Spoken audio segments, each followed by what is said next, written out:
de sold out a Cap Roig ahir amb els irlandesos de Cors.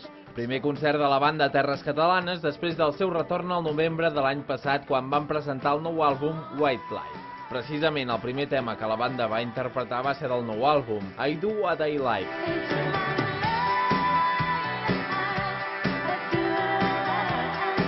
Una cançó fresca i propera que va aconseguir animar un públic ansiós per reviure els grans moments que havia donat de si a la banda. I a poc els quatre germans van anar combinant les noves cançons amb èxits tan coneguts com Runaway o Breathless.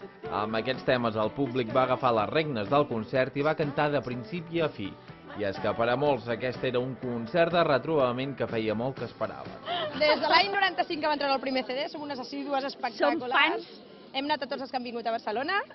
Aquest és el primer que han fet aquí al Cap Roig i el primer que venim aquí. I tant. Fantàstic. I amb ganes de repetir-ho, eh? Totalment. Ja poden venir l'any que ve, Però també n'hi havia molts que, malgrat venir amb els deures fets i haver estudiat les lletres a casa, aquesta era la primera vegada que veia el grup irlandès. Ens agrada molt, Ens molt. agrada molt, moltíssim, molt. sí, molt bé. Feia anys que jo sentia aquestes músiques i m'ha agradat molt, molt. Sí, no, està molt bé, està molt bé. L'any que ve. No, no és el primer cop, és el primer cop.